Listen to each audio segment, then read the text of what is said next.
नमस्कार, आपके साथ मैं हूं विद्यानाथ झा। केदार टू काशी चुनावी तीर्थ यात्रा में लोगों से, समाज के हर तबके से, संत से, कार्यकर्ताओं के अलग अलग पार्टियों से बात करते हुए अब हम देहरादून में हैं और हमारे साथ पुष्कर सिंह धामी जी हैं जो प्रदेश के मुखिया हैं, मुख्यमंत्री हैं। बहुत बहुत स्वागत है सर आपका। जी धन्यवाद झा साहब। सर, मैं केदार से लेकर और हरिद्वार तक घूमा, अलग अलग तीर्थ स्थानों पर भी गया और लोगों से बात भी की, लेकिन इस बीच सबसे पहले सवाल मेरा आपसे यही है कि पहाड़ों पर चुनाव करना और चुनावी रैलियां करना वो थोड़ा मुश्किल काम होता है। अब तो चुनाव आयोग की तरफ से जो घोषणाएं कर दी गई हैं उसके बाद थोड़ा और मुश्किल हो गया, तो कैसे आप लोगों ने तैयारी की है और कैसे अब चुनाव प्रचार करने वाले हैं आप लोग? देखिए, हम लोग पूरी तरह से तैयार हैं, तैयार थे और तैयार रहेंगे। चुनाव आयोग ने जो भी दिशा निर्देश जारी किए हैं चुनाव को लेकर, उसके अनुरूप सभी को सहयोग करना चाहिए। सरकार भी उसमें सहयोग कर रही है, हम लोग भी सरकार सहयोग करेंगे, हमारी पार्टी भी सहयोग करेगी। और थोड़ा कठिन है क्योंकि महामारी भी है और चूँकि पहाड़ों में कई जगह पर बर्फबारी भी है, लेकिन लोकतंत्र का उत्सव है, इसलिए इस लोकतंत्र के उत्सव में उत्तराखंड के लोग उसको मनाने के लिए आगे आएंगे और अच्छी सरकार चुनेंगे। उत्तराखंड में एक रिवायत रही है कि 5 साल बीजेपी, 5 साल कांग्रेस। इस बार आप लोग भी बहुत आक्रामक तरीके से चुनाव प्रचार कर रहे हैं, चुनाव लड़ रहे हैं। आप कुछ वक्त पहले मुख्यमंत्री बनाए गए हैं। इस रिवायत को तोड़ने के लिए आपका क्या प्लान है? देखिए, मोदी जी के प्रधानमंत्री बनने के बाद देश के सारे इतिहास बदले हैं। देश के अंदर चाहे आसाम हो, चाहे हरियाणा हो, चाहे दूसरे प्रदेश हों, हर जगह पर नया इतिहास बना है। यहाँ भी नया इतिहास बनेगा क्योंकि पिछले 5 सालों में उत्तराखंड के अंदर माननीय प्रधानमंत्री जी के नेतृत्व में उत्तराखंड की सरकार ने यहाँ पर 1 लाख करोड़ से भी ज़्यादा योजनाएं यहाँ के लिए स्वीकृत की हैं, जिन पर काम भी चल रहा है, जो धरातल पर भी उतर रही हैं। बहुत सारी योजनाएं पूरी भी हो गई हैं और उसके साथ साथ सड़कों के क्षेत्र में हो, आज जिस प्रकार से पूरा जाल बिछ गया है। लोग तुलना कर रहे हैं कि 2014 से पहले कैसा उत्तराखंड था और आज का उत्तराखंड कैसा है। तब की सड़कें कैसी थी, आज की सड़कें कैसी हैं। हवाई सेवाओं में जिस प्रकार से एकदम इतना उछाल आया है, इतना सुधार हुआ है, लोग उसकी भी तुलना कर रहे हैं। रेल कनेक्टिविटी, जो पहाड़ में रेल जाना एक सपने से भी ज़्यादा सपना था, वो सपना भी लोगों का पूरा हो रहा है। 125 किलोमीटर की रेल लाइन हमारी बन रही है, बहुत तेज़ी से उस पर काम चल रहा है, ऋषिकेश से कर्णप्रयाग। और अभी टनकपुर से बागेश्वर जो रेल लाइन है, उस रेल लाइन के लिए भी 29 करोड़ रुपया अभी जारी हो गया है। डीपीआर उसकी तैयार हो रही है, डीपीआर बनने के लिए, ब्रॉड गेज सर्वे के लिए। तो हर क्षेत्र में कोरोना महामारी में भी लोगों ने देखा है किस प्रकार से काम हुआ है। इसी प्रकार से हम लोगों ने भी यहाँ पर चाहे मुख्यमंत्री महालक्ष्मी किट योजना प्रारंभ की है, मुख्यमंत्री वात्सल्य योजना प्रारंभ की है। हमने हमारे जो अतिथि शिक्षक थे उनका वेतनमान बढ़ाया है, 15,000 से 25,000 किया है। शिक्षा मित्रों का बढ़ाया है। हमने आंदोलनकारियों का हमने पेंशन बढ़ाई है। ग्राम प्रधानों का हमने मानदेय बढ़ाया है। त्रिस्तरीय पंचायत में काम करने वालों का बढ़ाया है। उपनल के कर्मचारियों का बढ़ाया है। सरकारी कर्मचारियों का बढ़ाया है। आशाओं का, आशा बहनों का, आंगनबाड़ी की बहनों का, सभी का हमने कोई ना कोई रास्ता निकाला है। हमने भोजन माताएं हैं, पीआरडी के जवान हैं, हमारे कृषि सहायक हैं, सभी को हमने, और साथ ही हमने कोरोना महामारी में भी हर वर्ग के लिए, चाहे वो पर्यटन के क्षेत्र में जुड़े हुए हों, चाहे परिवहन के क्षेत्र में जुड़े हुए हों, स्वास्थ्य के क्षेत्र में हों, चाहे हमारे युवक मंगल दल के लोग हों, महिला मंगल दल के लोग हों, हमारी बहनें जो स्वयं सहायता समूह चलाती हैं उनको 119 करोड़ रुपए का पैकेज दिया है। यानी कोई क्षेत्र हमने छोड़ा नहीं है। मैं बात कर रहा था जब सीएम साहब आपके क्षेत्र में अलग अलग जगहों पर जाकर, तो लोग इस बात से तो खुश थे कि धामी साहब आए हैं, युवा मुख्यमंत्री हैं, कुछ आपने जो फैसले लिए हैं उसकी भी लोग तारीफ करते हुए मुझे मिले। एक चीज़ को लेकर जो आपके विरोधी थे जिनसे मेरी बात हो रही थी, तो कहते हैं कि भाई एक फैसला जो आपकी ही सरकार का था आपने वापस ले लिया, देवस्थानम बोर्ड वाला। देखिए, हमारी सरकार का फैसला था और उस समय में फैसला लिया गया था, लेकिन जब मैंने 4 जुलाई 2021 से जब से मैंने मुख्य सेवक के रूप में जब से मैंने काम शुरू किया, तो बहुत सारे लोग मेरे पास आए, प्रतिनिधिमंडल आए, धर्म क्षेत्र में काम करने वाले आए, हमारे पुरोहित आए, हमारे पंडा समाज के लोग आए, संत समाज के लोग आए। सभी की मांग थी कि इस समय में जो है इसको वापस लिया जाना चाहिए, हम लोगों से वार्ता करके नया एक्ट लाया जाना चाहिए था। तो हमने उसके लिए कमेटी बनाई। हमारे बहुत वरिष्ठ नेता हैं मनोहर कांत ध्यानी जी, उनकी अध्यक्षता में एक कमेटी बनाई। उस कमेटी ने 3 महीने तक काम किया। काम करने के बाद अपनी रिपोर्ट दी। उसके बाद हमने मंत्रिमंडल की उप समिति बनाई और इस समय में देशकाल परिस्थिति के अनुरूप हमने उसको वापस लिया है, क्योंकि राज्य के हित में और सभी लोगों के भावनाओं के अनुरूप। तो इससे लोग खुश हैं, ये अच्छी बात है आपके लिए और आपकी पार्टी के लिए भी। चुनाव भी आ रहा है, आम आदमी पार्टी आ चुकी है और जो मुकाबला पहले सिर्फ 2 पार्टी के बीच में हुआ करता था, बीजेपी और कांग्रेस के बीच में, वो समीकरण अब बदल गया है। और हरीश रावत ने भी कहा है कि भाई आप अपने आप को वोट कटवा पार्टी मत कहिए, आम आदमी पार्टी को, केजरीवाल को कहा है। तो आप कैसे देखते हैं इस त्रिकोणीय समीकरण? देखिए, यहाँ पर कोई त्रिकोणीय संघर्ष नहीं है। यहाँ पर सारे लोग देख रहे हैं कि हमने पिछले 5 सालों में और प्रधानमंत्री जी के नेतृत्व में देश में जब से उनकी सरकार चल रही है 2014 से लेकर अब तक लगातार जनहित के फैसले लिए जा रहे हैं, जनता के काम हो रहे हैं। और ये जो पार्टियां हैं ये अब 4.5 साल बीत जाने के बाद पिछले 4 महीने से 5 महीने से यहाँ दिखाई दे रहे हैं और इनका एजेंडा केवल और केवल चुनाव है। चुनाव के अतिरिक्त कोई एजेंडा नहीं है। इसलिए उत्तराखंड की जनता को निश्चित रूप से यहाँ की जनता बहुत जागरूक है। यहाँ के सभी लोग सब कुछ जानते हैं, बड़े राष्ट्रवादी भी हैं, परिश्रमी हैं, मेहनती हैं, स्वाभिमानी हैं। तो वो कारनामे हैं इन लोगों ने जो किए हैं, एक कारनामों और कामों में उनको एक को चुनना है तो कामों को चुनेंगे। जो अच्छे काम हुए, विकास के काम हुए, उन विकास के कामों पर अपनी मोहर लगाएंगे, अपना आशीर्वाद देंगे। मुझे पूरा विश्वास है। अरविंद केजरीवाल जैसे दिल्ली में फ्री बिजली, फ्री पानी, वैसी वादे उन्होंने यहाँ पर भी किए हैं। भत्ता को लेकर वादा किया, बेरोजगारी भत्ता देंगे, 300 यूनिट बिजली देंगे, तमाम तरह के ऐसे वादे हैं जिससे लोगों को लगता है कि ये सब फ्री में मिलने वाला है। आपको लगता है कि इन वादों का उत्तराखंड की जनता पर कोई असर पड़ेगा? नहीं, उत्तराखंड के लोग जानते हैं अच्छी तरह से, वो उनको फ्री की चीज़ें नहीं चाहिए। उनको यहाँ पर चूँकि स्वाभिमानी लोग हैं, मेहनती लोग हैं, मैंने पहले कहा परिश्रमी हैं, उनको एक अच्छा शासन चाहिए।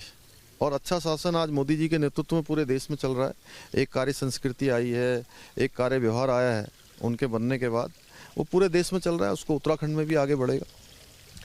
शिक्षा, स्वास्थ्य और रोजगार, हमें घूमते हुए जब लोगों से बात हुई तो लोगों ने कहा कि देखिए बीजेपी की सरकार आई, बहुत सारे काम हुए, सड़क बनी जो आपने भी गिनवाया, और रेल परियोजना आई, बहुत सारी चीज़ें हुई अच्छी।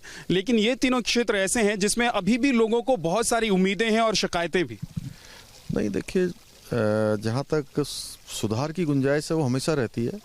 और ये गुंजाइश इसलिए है कि प्रधानमंत्री मोदी जी के नेतृत्व में एक जो कार्य व्यवहार आया है कि अपने आप से और अधिक परिश्रम करना, यानी कि जितना आज किया है उससे ज़्यादा कल करना। तो उसी कार्य संस्कृति का ये नतीजा है कि लोग ऐसी अपेक्षा कर रहे हैं। और अब ये काम केवल हम ही कर सकते हैं, यानी हम ही कर सकते हैं। हमने करा है, करेंगे, कर सकते हैं। पीएम मोदी कहते हैं कि पहाड़ के पानी को और पहाड़ की जवानी को हम बर्बाद नहीं होने देंगे। तो आज क्योंकि देखिए न्यूज़ नेशन के जरिए न सिर्फ उत्तराखंड के लोग बल्कि देश भर के लोग आपको देख रहे हैं, आप क्या कहना चाहेंगे उत्तराखंड के लोगों को और प्रधानमंत्री के वादे को लेकर? नहीं, प्रधानमंत्री जी ने जो भी वादे किए हैं उन्होंने तो खुले मन से कहा है कि मैंने जो 5 साल पहले कहा था, मैं आज इसी मंच से दोबारा कह रहा हूँ कि 1 लाख करोड़ की योजनाओं की यहाँ पर स्वीकृति हुई है। तो इसमें कोई संदेह नहीं है कि प्रधानमंत्री जी जो कहते हैं वो करते हैं। हमारी पार्टी भी हैं, हम कहेंगे किया है, करती है और करेंगे, सिर्फ भाजपा करेगी। एक और बात, जो पहले भी मैं उत्तराखंड आया हूँ, घूमा हूँ, वो महसूस नहीं किया था मैंने, लेकिन जब इस बार चुनाव कवर कर रहा हूँ, चुनावी तीर्थ यात्रा कर रहा हूँ, तो लोग बता रहे थे कि देखिए पहले मुस्लिम आबादी जो थी पहाड़ पर बहुत ज़्यादा नहीं थी, अब धीरे धीरे मुसलमानों की आबादी बढ़ रही है। कहीं ये उत्तर प्रदेश और पश्चिम बंगाल जैसी स्थिति यहाँ पर ना हो जाए, उसको लेकर कहीं ना कहीं लोगों के मन में थोड़ी सी बात दिखाई दी। नहीं, यहाँ का माहौल किसी भी कीमत पर न बिगड़े, इसके लिए हमने ड्राइव चलाई है। और जब हम पिछले दिनों हमने व्यवस्था करी थी कि जो भी यहाँ पर आएंगे उनका वेरिफिकेशन होगा, उनके पिछले 10 सालों का इतिहास भी खंगाला जाएगा, उसमें कहीं कोई भी समझौता उस पर नहीं किया जाएगा। मुस्लिम कार्ड हालांकि यहाँ पर तो नहीं खेला जा रहा है, लेकिन उत्तर प्रदेश में खेला जा रहा है, और जब चुनावी माहौल है तो असर पड़ता है। सर, क्या आपको लग रहा है कि ओवैसी जिस तरह से हिंदू और मुस्लिम कार्ड खेल रहे हैं उत्तर प्रदेश में, क्या उत्तराखंड की जनता पर इसका असर पड़ेगा? क्या बीजेपी पर इसका असर पड़ेगा? क्या वोटिंग पर, वोटर्स पर इसका असर पड़ेगा?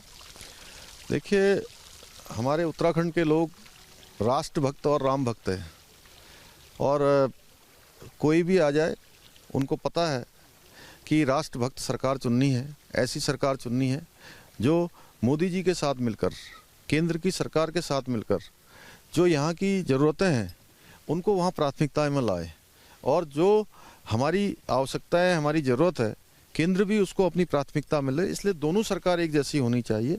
उसके लिए लोग निश्चित रूप से यहाँ पर आगे आएंगे, और उस प्रकार की सरकार उन्होंने पहले भी चुनी है, फिर चुनेंगे। बीजेपी हिंदुओं को लेकर राजनीति करती है, ये आरोप न सिर्फ आप पर बल्कि सब पर, योगी जी पर, मोदी जी पर, और बीजेपी के जितने नेता हैं सब पर लगते हैं। लेकिन बात यह है कि क्या हिंदू भावनाओं को जगाने से कुछ फायदा हो रहा है, या कुछ फायदा होगा, या हिंदू जगे हुए हैं, उनको जगाने की जरूरत नहीं है? देखिए, सभी लोग समझदार हैं, और मोदी जी के देश के प्रधानमंत्री बनने के बाद जो देश के अंदर तुष्टीकरण की राजनीति चलती थी, केवल वोटों की जो राजनीति चलती थी, वो सारी की सारी राजनीति अब समाप्त हो चुकी है। अब विकास की राजनीति चलती है, अब राष्ट्रवाद की राजनीति चलती है, और विकासवाद को आगे बढ़ाने वाली राजनीति चलती है, जिससे कि देश आगे बढ़े, समाज आगे बढ़े। हिंदू मुसलमान का कोई असर नहीं होगा? नहीं, देखिए, यहाँ पर इस प्रकार की कोई चीज़ नहीं है। उत्तराखंड में नहीं है, उत्तराखंड से बाहर जो चीज़ें हैं उसका असर यहाँ पर नहीं होगा, ये आप मानते हैं। एक चीज़ और है मुख्यमंत्री साहब कि मैं हरिद्वार में था, और हरिद्वार में कुछ ऐसे साधु संत मुझे मिले जिन्होंने हिंदू धर्म संसद कुछ वक्त पहले लगाई थी, और वो थोड़े से आपसे नाराज़ मिले। हालांकि मैं आपको बता दूं और अपने दर्शकों को भी बताता हूं कि उसके अलावा मुझे किसी साधु संत ने आपको लेकर या आपकी सरकार को लेकर शिकायत नहीं की, लेकिन कुछ साधु संत हैं जिनके ऊपर मुकदमा हो गया है, तो उनका कहना है कि बीजेपी की सरकार है जो हिंदुओं को सपोर्ट करती है, ऐसे सरकार में रहते हुए भी अगर उनके ऊपर मुकदमा हो रहा है तो फिर वो क्या करेंगे, कहां जाएंगे? नहीं, देखिए, वो कोई कानून के दायरे में कोई आया होगा तो मैं समझता हूं कि कानून अपना काम करता है, और हमने कभी भी कोई ऐसा स्पेसिफिक मामला, ना तो हमने कोई धर्म संसद करवाई थी जी, और उस पर क्या हुआ स्वतः ही संज्ञान लिया गया होगा। मैं समझता हूं कि पुलिस के द्वारा या कानून के द्वारा स्वतः ही संज्ञान लिया गया होगा, उसमें सरकार की कोई बात नहीं है। कहते हैं कि योगी जिस तरीके से उत्तर प्रदेश को चला रहे हैं, वैसी मैं नहीं कह रहा हूं, ये जनता यहाँ की कह रही थी कि वैसे ही यहाँ के मुख्यमंत्री भी इस प्रदेश को चलाएं। अभी नए हैं, वक्त नहीं हुआ है ज़्यादा, थोड़ा सा काम आपका देखा है, उससे खुशी जाहिर करते हैं, लेकिन चाहते यही हैं कि योगी की तरह ये प्रदेश भी चले। क्या ये संभव है? नहीं, देखिए, योगी जी ने बहुत अच्छा काम किया है, और उन्होंने उत्तर प्रदेश को उत्तम प्रदेश बनाया है। निश्चित रूप से भारतीय जनता पार्टी की सरकारें जहाँ भी हैं, उनका अपना एक रोल मॉडल है।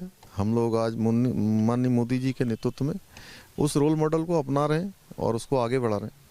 कांग्रेस ने भी कई सारे वादे किए हैं, जिसमें कांग्रेस ने कहा है कि नई ज़िले बनाएंगे हम अगर हमारी सरकार आती है। कांग्रेस ने कहा है कि हम अगर आते हैं तो महिलाओं के लिए, उनके पोषण के लिए, उनकी रोजगार के लिए हम काम करेंगे। तो क्या इन बातों का असर महिलाओं पर होने वाला है? क्योंकि उत्तर प्रदेश में प्रियंका गांधी ने बेटी है और बेटियों को लेकर एक खास आंदोलन चलाया, वहां पर खुद खास मुहिम चलाई हुई, तो ऐसा कुछ आप लोगों को लग रहा है कि इससे फर्क पड़ेगा आप लोगों पर? देखिए, कांग्रेस की जहाँ तक बात है, देश की जनता ने देखा है कि कांग्रेस ने इस देश के अंदर 60 वर्षों तक सरकार चलाई है, और प्रियंका जी जिस परिवार से आती हैं उन्हीं के परिवार ने चलाया है, और देश को, महिलाओं को क्या दिया है, गरीबों को क्या दिया है, आम जनता, सामान्य जनता को कांग्रेस ने क्या दिया है, ये किसी से छुपा हुआ नहीं है। उन्होंने जो भी किया है अपने फायदे के लिए किया है, अपने परिवार के लिए किया है, और कुछ लोगों के लिए किया है। तो इसलिए अब देश की जनता इन खोखले वादों में आने वाली नहीं है। उन्होंने मोदी जी का शासन देखा है, जो कभी नहीं हुआ वो अब मोदी जी के शासन में हो रहा है। और चलते चलते मुख्यमंत्री साहब, आपसे मेरा आखिरी सवाल, और मुझे लगता है ये सवाल आपसे और भी लोग पूछ चुके होंगे या पूछेंगे ही, कि इस बार बीजेपी उत्तराखंड में कितनी सीट ला रही है? इस बार हमने नारा दिया है, अब की बार 60 पार। 60 पार जाएंगे? हाँ, बिल्कुल 60 पार जाएंगे। कांग्रेस कह रही है कि अब की बार तो सरकार ही गिरा देंगे। वो तो पहले भी ऐसे कहते थे, उन्होंने 2017 में भी चुनाव लड़ा था, तब भी लोगों ने देखा, और इस बार आप देखेंगे। अभी हरीश रावत को लेकर कुछ कहना चाहेंगे? पार्टी के चुनाव पर्यवेक्षक अध्यक्ष हैं, वो चुनाव मामलों के अध्यक्ष हैं, लेकिन पार्टी के अंदर सब कुछ ठीक चल नहीं रहा है, खुद उनके बयान जिस तरीके से आ रहे थे। वो व्यथित हैं अपनी पार्टी से, क्योंकि पार्टी के लोग वो हमेशा वो कहते हैं कि मुझे नेता बनाया जाए, मुझे सब लोग जो है मेरे पीछे चलें। उनकी पार्टी उनके पीछे नहीं चल रही है, उसमें कई सारे गुट हैं, उनका भी अपना एक गुट है, उनके अलावा उनके 3-4 गुट और हैं। तो इसलिए वो गिरोहों में बटी हुई पार्टी है और जनता ने उनका शासन भी देखा है, उनके कारनामे भी देखे हैं और हमारे काम भी देखे हैं। तो काम पर मोहर लगाएगी जनता यहाँ की। बहुत बहुत शुक्रिया हमसे बात करने के लिए पुष्कर सिंह धामी जी, उत्तराखंड के मुख्यमंत्री। और क्योंकि उत्तराखंड में घूमते घूमते मुख्यमंत्री से बात किए बिना हमारी ये यात्रा, चुनावी तीर्थ यात्रा पूरी नहीं हो सकती थी। बहुत बहुत शुक्रिया सर, आपने हमें वक्त दिया। जी धन्यवाद, बहुत धन्यवाद। आप देखते रहिए न्यूज़ नेशन।